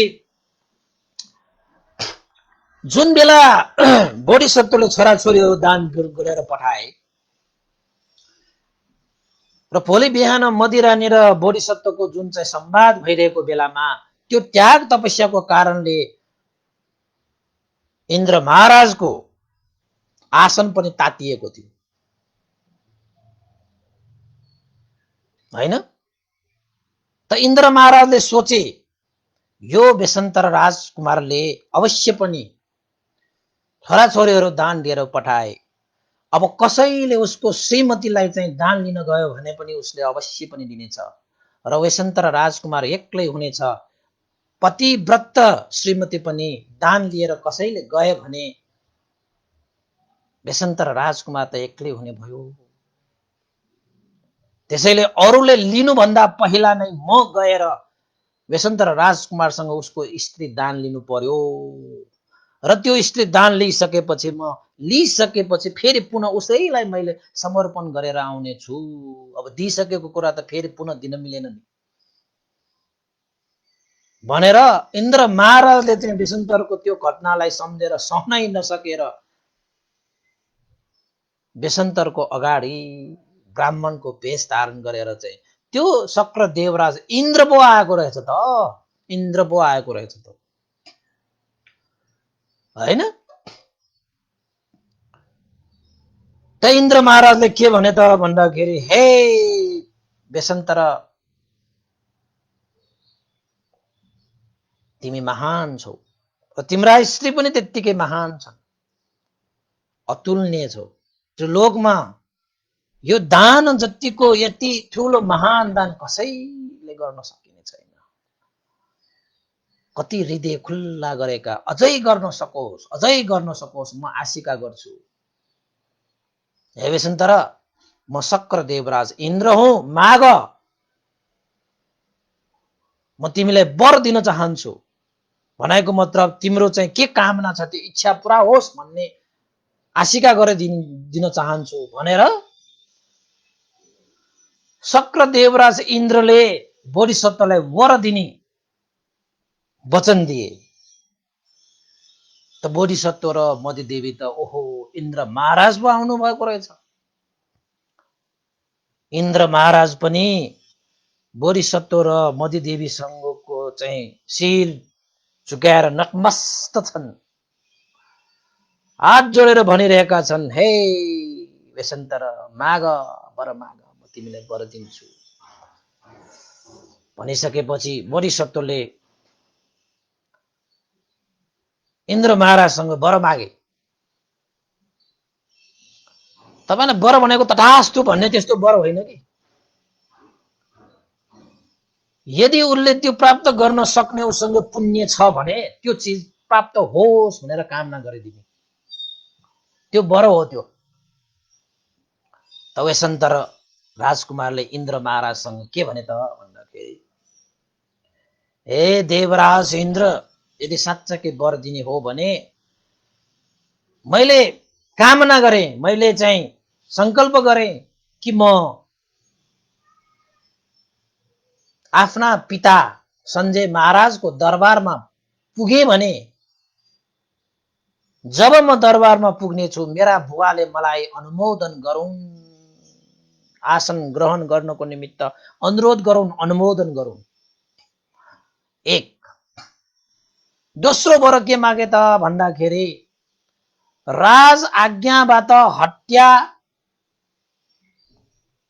आदेश पाइसकेका अपराधीहरूलाई सम्म पनि राजदण्डबाट मुक्त पार्न सकौं किन त भन्दाखेरि मलाई हत्या हिंसा मिठो लाग्दैन। मृत्युदण्डको आदेश पाइसकेका अपराधीहरूलाई पनि मैले मुक्त गर्न सकूं। दोस्रो र तेस्रो, वर बुढा बुढी बाल बालिका युवा युवती सबैले मेरो आधार भरोसामा जीविका गरून्। बाल बालिका युवाहरू वृद्धहरूले पनि बोधिसत्वको भर लिएर आधार भरोसामा जीविका गरून्। कोही दुखी छन्, कोही चाहिँ जीवन यापन गर्न गाह्रो छ भने बोधिसत्व छ नि, बेसन्तर राजकुमार छ नि, उहाँ भएसम्म हाम्रो जीविका गर्नको निम्ति किन पीर बनोस् के। चौथो, अरू स्त्रीहरूको बसमा कहिले नपरी परस्त्री गमन गर्न नपर्ने हो। अरू स्त्रीहरूको बसमा म कहिले पर्न नपरौं र परस्त्री गमन गर्न कहिले नपरौं भनेर चौथो वर। त्यसपछि पाँचौंमा, मेरा प्राण पुत्र पुत्रीहरू मैले दान त दिएर पठाइसके, तर मेरा प्राण पुत्र पुत्रीहरू दीर्घायु भई धर्मपूर्वक धरतीमा जीवित हुन्, जीविका गरून् भनेको। दीर्घायु भएर धर्मपूर्वक धरतीमा जीवित रहून्, जीविका गरून् भनेर पाँचौं वर। छैठौं वरमा रात बितेर बिहान हुने बित्तिकै दिव्य भोजन दिव्य आहार प्राप्त होस्, यो छैठौं। र सातौं वर के मागे त भन्दाखेरि मलाई दान दिनुमै खुसी लाग्छ, त्यसैले जति दान गरे पनि धन कहिले छिन छिन नहोस्, छिन भएर नजाओस् भनेको। र दान दिइसकेपछि मनमा अनुताप कहिले नहोस्, दिइरहँदा पनि चित्त आनन्दित भइरहोस्। ल, बोधिसत्वले यो सातौं वर मागे। त्यसपछि आठौं वर चाहिँ कसरी मागे त भन्दाखेरि यस जीवन च्युत भएर गइसकेपछि, यानि कि मरण पश्चात सुगति लाभ भई त्यो शीत देवलोकबाट एक जन्म लाभ गरी जन्म मरणको बन्धनबाट मोक्ष प्राप्त गरिलिन सकूं। आठौं वरको रूपमा बोधिसत्वले इन्द्र महाराजसँग वर मागेको। र यो वर अरू जस्तो तथास्तु भनेर पाउने होइन। इन्द्र महाराजले पनि सोच्नुभयो कि जति पनि यो बेसन्तरले आशिका गरिरहेका छन्, ती आशिका गरिरहेका पूर्ण गर्ने उसँग पुण्य सञ्चित छ कि छैन, पुण्य सामर्थ्य छ कि छैन भनेर चाहिँ देवराज इन्द्रले हेर्नु हुँदाखेरि जति पनि यो 8 वटा वरहरू मागे, ती सम्पूर्ण वरहरू बोधिसत्वले पूर्ण गर्न सक्ने पुण्य संकल्प, पुण्य सञ्चित रहेको कारणले गर्दाखेरि देवराज इन्द्रले बोधिसत्वलाई के भने त भन्दाखेरि, हे दानवीर, हे वसन्तर, तिम्रा सबै वरहरू पूरा होस्, तिम्रा सबै इच्छा आकांक्षाहरू पूरा होस्, र तिमीमा यो जति पनि इच्छा आकांक्षा गरेका छौ सबै इच्छा आकांक्षा गर्न पूरा गर्ने तिमीसँग पुण्य संकलन, पुण्य शक्ति सामर्थ्य छ, तिम्रा सबै वर पूरा होस् भन्दै देवराजले साधु अनुमोदन गरेर, हे वसन्तर, चाँडै नै तिम्रा पिता तिमीलाई लिनको निमित्त अवश्य आउनेछ, अवश्य आउनेछ भन्दै देवराज पनि बोधिसत्व बेसन्तर राजकुमारसँग विदा लिएर त्रैतिङ्स देवलोकमा गमन गरे। फर्के भनेको, अब त्रैतिङ्स देवलोकमा फर्के। त्यही देवराज इन्द्रले चाहिँ बोधिसत्वलाई प्रार्थना गरेर आएका बोधिसत्व त्रैतिङ्स देवलोकमा जन्मिरहनु हुँदाखेरि त हे देवराज इन्द्रले चाहिँ प्रार्थना गरेर चाहिँ बोधिसत्वको रूपमा जन्मिन आएका पहिला त ट्रेटिङ छ देवलोकमा, एउटै लोकमा थिए नि इन्द्र महाराजसँग बोधिसत्व।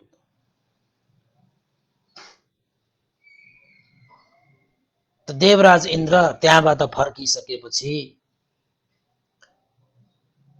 मदी देवी र वैशन्तर दुवैजना आफूहरूको त्यो महान कार्यहरूप्रति पहिला जति विलाप गरेका थिए, पहिला जति दुःख लागेको थियो, शोक लागेको थियो, पीडा चिन्ता लागेको थियो, तर अब संसार उद्धार गर्नको खातिर, सत्तो प्राणीहरूलाई सुख शान्ति दिनको निमित्त, दुःखबाट मुक्त गर्नको निमित्त, सारा सन्तानहरूलाई चाहिँ उपकार गर्नको निमित्त आफ्नो सन्तान त्यागिदिए।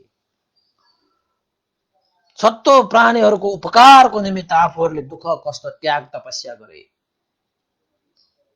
यो त्रिलोकको उद्धारको निमित्त आफूहरूले कुनै हिचकिचाहट बिना ठुलै त्याग तपस्या गर्ने भनेको छ बोधिसत्वहरूले मात्रै गर्न सक्छ। त्यसैले जति पनि यो संसारमा यस्तो त्याग गरे, उस्तो त्याग गरे, यस्तो तप गरे, यस्तो उसो गरे भनेर जति सुकै व्याख्या गरे पनि बोधिसत्वको अगाडि त फिक्का नभिक्का, फिक्का नभिक्का। त्यति त्याग त कसले गर्न सक्छ हो संसारमा? सक्दै नसक्ने कुराहरू भयो। त बोधिसत्व वेशन्तरले मदी देवीलाई धन्य धन्य भन्दै, मदी देवीले बोधिसत्वलाई धन्य धन्य भन्दै एक आपसमा आफूहरूको जुन चाहिँ महान कार्यलाई एक आपसमा अनुमोदन गर्दै छोराछोरीहरूको चाहिँ सुख होस्, निरोगी होस्, उनीहरूको जय होस् कामना गर्दै, सबैको भलो होस्, कल्याण होस् कामना गर्दै आखिरमा वेशन्तर र मदी देवी पर्णशालामा फर्के, इन्द्र महाराज त्रेटिङ देवलोकमा फर्के। त्यो जुजुको ब्राह्मणले चाहिँ यतापट्टि अब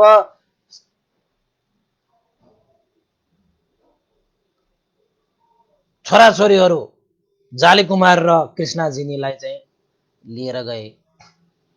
ती सम्पूर्ण त्यागहरू हामीले हेर्दाखेरि त त्यसो नगरे पनि हुन्थ्यो कि, तर बुद्धत्व ज्ञान प्राप्त गर्नको निमित्त पञ्चमहापरित्याग त गर्नै पर्छ। त्यसरी गरिसकेपछि मात्रै बुद्धत्व ज्ञान प्राप्त गर्ने हो, र बुद्धत्व ज्ञान प्राप्त गरिसकेपछि मात्रै यो त्रिलोकको उद्धार गर्न सक्ने हो।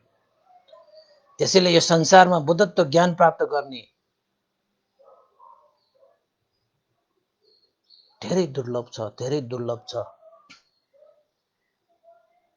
संसारमा बुद्धहरू उत्पन्न हुनु पनि साह्रै दुर्लभ भनेको कारण यो हो। त्यसैले चाहिँ बुद्ध भनिसकेपछि त्यति महान कार्यलाई हामीले सम्झनु पर्छ। खालि मुखे बुद्ध मात्र हामीले चाहिँ बोलेर चाहिँ काम छैन।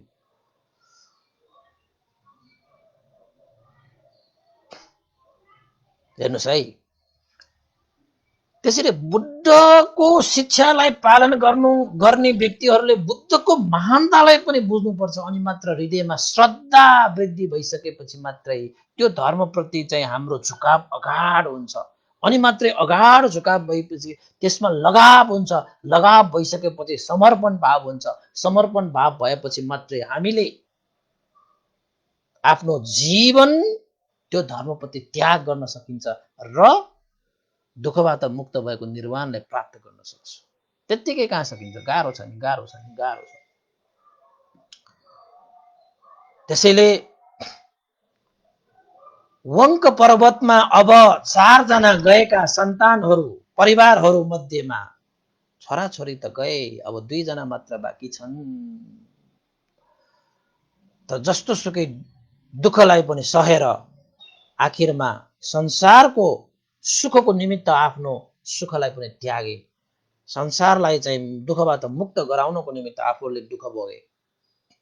कसैले सक्दैन। अब यो संसार, यो स्वार्थी संसारमा त आफ्नो आफ्नो मात्रै हेर्ने यो संसारलाई त यो कथाहरू त होला र भन्ने जस्तो पनि होला।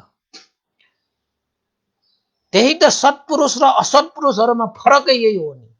सत्पुरुषहरू भनेको चाहिँ परहित उपकारको लागि सोध्छन् भने असत्पुरुषहरू भनेको अरूलाई दुःख कष्ट दिएर आफ्नो हित सुख सोध्छन्। सत्पुरुष र असत्पुरुषमा फरकता भनेकै यही हो। र बोधिसत्व भनेको सानोतिनो पारमिताले यसरी महान बनेका होइनन्। त्याग र तपस्याको कारणले गर्दाखेरि धैर्य, संकल्प, निष्क्रमण, प्रज्ञा, त्याग, वीर्य हरेक कुराले चाहिँ परिपूर्ण भएकै कारणले गर्दाखेरि आज यो संसारमा बुद्ध उत्पन्न भएर दुःखबाट मुक्त भएको ज्ञानलाई हामीले हासिल गर्न पाइरहेका छौँ। यो महानता नभए के हैन? यस्ता यस्ता महान कार्यको लागि मदी देवीले पनि आफ्नो चाहिँ श्रीमान हैन वसन्तर राजकुमारलाई छाया जस्तै साथ दिए। हेर्नुहोस् है, श्रीमान र श्रीमतीको कति दरिलो त्यहाँ सम्बन्ध भएर कति दुःख सुखमा साथ दिएर हैन कति त्याग गरिदिए। त्यो ज्वलन्त उदाहरण चाहिँ यो वसन्तर राजकुमारको जातकमा पाइन्छ है। यसरी चाहिँ अब इन्द्र महाराजसँग बरो लिइसकेपछि ट्रेटिङ छ देवलोकमा इन्द्र महाराज फर्किएपछि वसन्तर राजकुमार र मदी देवी आफ्नो पर्णशालामा फर्के भन्नेसम्मको कथा आज यहाँ मैले क्रमशः गरेँ। अब भोलि के हुने हो अझै इन्ट्रेस्टिङ छ। अब चाहिँ राजकुमार राजकुमारी राजा रानीहरू हुन्ने यिनीहरू त यस्ता वसन्तर राजा मदी रानी अब चाहिँ के हुन्छ पछि। अब त्याग त गरेका हुन् हैन। अब सबै घटनाहरू कसरी चाहिँ अब टुङ्गिन्छ मजा छ। अन्तिममा त झन् मजा। कसरी चाहिँ जाली कुमार हैन त्यसपछि कृष्णजीनी कसरी भेटिन्छ हैन। जङ्गलमा बसेका चाहिँ वसन्तर राजकुमार मदी देवीको अब काया पलट कसरी हुन्छ। उताको त्यो शिविराष्ट्रको अब वसन्तर नभइसकेपछि त लक्ष्य नै गयो नि। त्यो राष्ट्रको त लक्ष्य नै गयो नि। त्यो मङ्गल हात्ती गएर केही छैन के। वसन्तर जस्तो त्यस्तो चाहिँ महान व्यक्ति त्यो राज्यमा नभइसकेपछि त्यो राज्य नै खल्लो भयो नि। त पिताले त्यसरी आज्ञा दिनु परेको जनताको चाहना र इच्छा अनुसार राजालाई पनि त आफ्नो चाहिँ सञ्जय महाराजलाई पनि त खट्किएको छ नि। त सञ्जय महाराजले के गर्छ कसो गर्छ अब पछिको दिनमा भन्ने कुरालाई चाहिँ भोलि समेटौँला। आजको लागि 1.5 घण्टा पनि नागिसकेको छ। तपाईहरूले चाहिँ आजको यो चाहिँ स्त्री दान श्रीमती दान सम्मको वसन्तर जातकको यो 8औं भाग पनि तपाईहरूले चाहिँ श्रद्धा आस्था गौरवपूर्वक सुनिदिनु भयो। आज अलिकति चिसो चिसो पनि भइसकेको छ। घाँटीमा चाहिँ अलिकति समाउला कि भनेर नि हैन। भोलि अवश्य 9औं भाग लिएर त्यसपछि राजाको आगमन हैन आदि इत्यादि अझै बाँकी छ। धेरै कुराहरू धेरै बाँकी छ है। अब जातक कुराहरू चाहिँ सुन्दाखेरि चाहिँ धेरै रमाइलो पनि हुन्छ के है। हिजो त हाम्रो अस्ति तपाईहरुलाई मैले एउटा चाहिँ सूचना पनि दिए नि। घोषक हैन घोषकको फिल्म बनिरहेको छ। फिल्म बनिसकेको छ। प्रदर्शनको तयारीमा छ हैन। हाम्रो रोशन बज्राचार्य भक्तपुरको हिजो पनि फोन गर्नुभएको थियो हैन। उहाँले त अब घोषक त्यो प्रदर्शन पछि त फेरि एउटा फिल्म बनाउने। त्यो चाहिँ हाम्रो श्यामावती हैन। अब घोषकको दोस्रो पार्ट भनेर घोषक पनि त्यसमा समावेश हुन्छ। तपाईले चाहिँ त्यो श्यामावतीको पटकथा पनि लेखिदिनु पर्ला भन्थे। अब फिल्म भनिसकेपछि एउटा दुईटा गाना गीतहरू पनि लेख्नु पर्ने हुन्छ। त्यो पनि म तपाईलाई नै जिम्मा दिएँ। तपाईले त कविताहरू पनि धेरै लेख्नु हुँदो रहेछ। मैले पढे मलाई त साह्रै मिठो लाग्यो त्यो फिल्ममा। ल अब भन्नेहरूले चाहिँ अब पटकथा हैन अब समय त धेरै छैन। हुन्छ त गरौला हुन्छ भनेर त भने त समय चाहिँ अलिकति निकाल्न गाह्रो भइरहेको छ हैन। अब त्यो श्यामावतीको त्यो पटकथाहरू बनाउनु कथालाई चाहिँ पटकथा हैन लेखेर डायलग भन्छ नि डायलगहरू के पटकथा भनेको चाहिँ। अब चाहिँ त्यसरी चाहिँ हैन कथा त्यो जाटो कथाहरू चाहिँ साच्चै फिल्म फिल्ममा होइन बनाएर पनि प्रदर्शन गर्न साह्रै योग्य छन् होइन। यो विष्णुदर जाटवहरू पनि त झन् धुरु धुरु आउँछ। त्यसरी चाहिँ कोही कोही मान्छेहरूले चाहिँ अब बुद्ध धर्मको त्यो जातकहरूलाई पनि फिल्मको रूपमा प्रदर्शन गरिरहेको सुन्न पाउँदाखेरि खुसी नै लाग्छ र उहाँहरूले पनि कथा सुन्नु हुँदो रहेछ। र हिजो पनि फोन गर्नु भएर यस्तो यस्तो गर्नु पर्ला भन्थे, साह्रै राम्रो हुन्छ त्यो सेकेन्ड भाग पनि घोषकको दोस्रो भागको रूपमा श्यामावतीहरूको प्रस्तुत गर्ने। अब त्यसको लागि त धेरै खर्च होला जस्तो छ। त्यसमा त हात्ती देखाउनु पर्यो, उहाँले हात्ती त अलिक गाह्रो होला कि भनेर भन्नुभयो। हात्ती नभएको हुँदैन, फेरि श्यामावतीलाई त त्यो महलै जलाउनु पर्यो होइन, आगो जलाउनु पर्यो, धेरै खर्च पनि लाग्ने होला त्यो त्यो बनाउँदाखेरि फेरि है। त्यस्तो त्यस्तो चाहिँ हुने रहेछ। जे होस् सकियो भने, बनाउन सकियो भने चाहिँ राम्रै हुन्छ, जसले गर्दाखेरि चाहिँ पर्दामै देख्न पाउँदाखेरि झन् अझै होइन मनमा छुने खालको हुन्छ नि त, म्युजिक स्युजिक राखेर देखाउँदाखेरि। हुन त यो देशना सुन्दाखेरि पनि एउटा फिल्म हेरे जस्तै भइरहेको हुनुपर्छ। अब भन्तेकोमा त त्यो दृश्यहरू आइरहेको, सुनाइरहने मान्छेकोमै त्यो दृश्यहरू आइरहेको हुन्छ यताउता यताउता। तपाईँहरूकोमा पनि आयो होला नि होइन। ठिकै छ, आजको चाहिँ देशमा यही क्रमशः गरेँ मैले। र अन्तमा आज केही चाहिँ यहाँ नामहरू चाहिँ उल्लेख गरेर चाहिँ अनुमोदन गर्नुपर्ने पनि छ र पुण्य अनुमोदन गरिदिने, मैत्री भावना गरिदिनेको लागि मैले यहाँ नामहरू ल्याएको छु होइन। आज चाहिँ उत्कर्ष अधिकारीको जन्मदिन परेको कारणले गर्दाखेरि उहाँको मङ्गल कल्याणार्थ चाहिँ आज बिहान मैले परितान पनि गरिदिएँ। उहाँको जन्मदिनको उपलक्ष्यमा उहाँको जीवनमा सुख होस्, शान्ति होस्, निरोगी होस्, दीर्घायु होस्, आफूले चाहेका कार्यहरूलाई सिद्ध गर्न सकोस् होइन। रोग शोक भय अन्तर्य विघ्न बाधा दिन दासा रहित भएर जीवन सुखमय शान्तिमयसँग बिताउन सकोस् र अन्तमा मार्गफल निर्वाण धर्मलाई पनि साक्षात्कार गर्न सकोस् भनेर जन्मदिनको उपलक्ष्यमा आशीर्वाद दिन चाहन्छु। उहाँ उत्कर्ष अधिकारी, उमा फेसबुकमा चाहिँ उमा हो कि अरे, उहाँको आमाले चाहिँ मलाई चाहिँ हुनुभएको छ होइन। र उहाँले चाहिँ परित्राण र मैत्री भावना र आशीर्वादको कामना गर्नुभएको कारणले मैले आज चाहिँ उत्कर्ष अधिकारीको नाममा आशीर्वाद पनि दिइदिएँ। र अर्को, र उहाँले आर्थिक सहयोग पनि गर्नुभएको छ है। उत्कर्ष अधिकारी जन्मदिनको उपलक्ष्यमा दान पुण्य पनि गर्नुभएको छ। उहाँहरूलाई धेरै धेरै परिवार सबैलाई साधुवाद छ।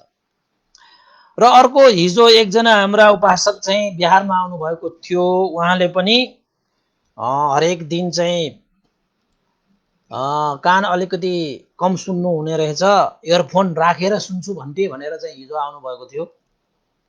उहाँ चाहिँ कुलेश्वरमा बस्नु हुँदो रहेछ अहिले चाहिँ। उहाँको चाहिँ कुल चाहिँ नगदेश ट्वागा टोलमा हुनुहुन्थ्यो पहिला, अहिले चाहिँ कुलेश्वर काठमाडौँमा हुनुहुन्छ होइन। हिजो उहाँ बिहारमा आउनुभयो। उहाँले चाहिँ देशना सुनेर उहाँका पिता माता बितिसक्नु भएको रहेछ। उहाँहरूको चाहिँ सुगति निर्वाण कामना गर्नको निमित्त उहाँ चाहिँ बिहारलाई खोजी आउनुभएको रहेछ। हिजो पहिलोपल्ट सिद्धिमङ्गल बुद्ध बिहारमा आइपुगे भनेर बडो खुसी भइरहनु भएको थियो। मैले पनि ठाउँ ठाउँमा फोटो लिएर पठाइदिएँ, उहाँलाई खुसी हुनुभयो। र उहाँका माता पिता दिवंगत टुयुसिंह दुवाल र कृष्णमाया दुवाल, उहाँका माता पिताहरूको सुगति र निर्वाण कामना गरी भन्थे परितान गरिदिनु, पुण्यानुमोदन गरिदिनुहोस् भनेर चाहिँ उहाँ आउनुभएको थियो। उहाँ चाहिँ चन्द्रबहादुर दुहाल, कसममाया दुहाल है, छोरा विक्रम दुहाल हाल अमेरिकामा हुनुहुन्छ र छोरीहरू रमिता दुहाल, कविता दुहाल अस्ट्रेलियामा हुनुहुन्छ रे। अहिले उहाँहरू दुईजना मात्रै छौँ रे घरमा। उपदेश चाहिँ जहिले पनि सुनिरहेको हुन्छु भन्तेलाई एकचोटि साह्रै भेट्न मन लागेर बिहार खोजी आएका भनेर। अनि बिहारमा त अब ताला मारेर राखिन्छ गेटमा। उहाँ त 8 घण्टाभन्दा बढी त बाहिरै बसिरहनु भएको रहेछ। मलाई पनि अब फोन पनि छैन रहेछ उहाँसँग, फोन पनि गर्नु भएन। यहाँको एकजना चाहिँ अगाडि सोध्नु भएको रे, खोइ भन्थे त हुनुहुन्छ होला, बाहिर जानुभयो भने त एकछिनमै फर्किनु हुन्छ होला भन्नुभएको रे। अब यति बेला कहिले बाहिर कसरी बाहिर जानु, उहाँ त नजिकैको पसलमा गएर चिया खान पनि भ्याइसक्यो।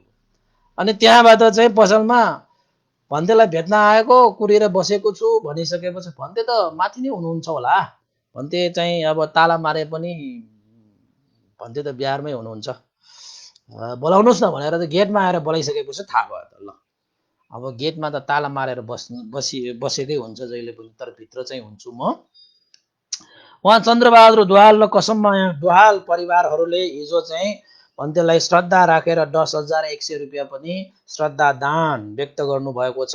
उहाँको परिवार सबैलाई, उहाँको छोरा विदेशमा बसिरहनु भएका छोराछोरीहरूलाई पनि सुखी होस्, निरोगी होस्, दीर्घायु होस्, मङ्गल होस्, कल्याण होस्, होइन, उहाँहरूको कार्य सिद्ध होस्, होइन, उहाँहरूको जीवन सुखमय शान्तिमय होस्, र उहाँहरूको पिता ट्युसिंह ढुवाल र कृष्णमाया ढुवाललाई पनि सुगति निर्वाण कामना गर्दै हामी आज पुण्यानुमोदन गर्नेछौँ। त्यस्तै गरी तपाईँहरू चाहिँ देशना सुनिरहनुहुने सम्पूर्ण उपासक उपासिकाहरूको पनि बितेर गइसकेका ज्ञाति बन्धुहरू, आफन्त इष्टमित्रहरू जति पनि छन् उहाँहरूलाई पनि यो पुण्य अनुमोदन गरेर उहाँहरूको पनि सुगति र निर्वाण कामना गरौँ। र हाम्रा चाहिँ गुरु आचार्य, होइन, त्यस्तै गरी चाहिँ देवताहरू, अमनुष्यहरू, सत्व प्राणीहरूको लागि पनि यो पुण्य अनुमोदन गरौँ भनेर चाहिँ अब अनुरोध गरेँ। र अन्तमा आजको दिन सबैको मङ्गलमय होस्, कल्याणमय होस्। यो पुण्यको प्रभावले गर्दाखेरि संसारमा भइरहेको यो कोरोना कहर चाहिँ चाँडोभन्दा चाँडो शान्त भएर जानको निमित्त यो पुण्य पनि हेतु बनिदियोस् र सबैले मार्गफल निर्वाण धर्म पनि चाँडोभन्दा चाँडो प्राप्त गर्न सकोस् भन्ने कामना गर्दै पुण्य अनुमोदन गरौँ। सबैले साधुका दिइदिनु होला। साधु साधु साधु। इदं नो ज्ञातिनं होतु सुखिता हन्तु ज्ञातयो। इदं नो ज्ञातिनं होतु सुखिता हन्तु ज्ञातयो। इदं नो ज्ञातिनं होतु सुखिता हन्तु ज्ञातयो। एतावता चम्मेहि सम्पदं पुण्यसम्पदं सम्बे देवानुमोदन्तु सम्ब सम्पत्तिसिद्धिया। एतावता चम्मेहि सम्पदं पुण्यसम्पदं सम्बे सत्ता अनुमोदन्तु सम्ब सम्पत्तिसिद्धिया। एतावता चम्मेहि सम्पदं पुण्यसम्पदं सब्बे भूतानुमोदन्तु सम्ब सम्पत्तिसिद्धिया। साधु साधु साधु। भवतु सब मङ्गलं। सबैलाई साधुवाद।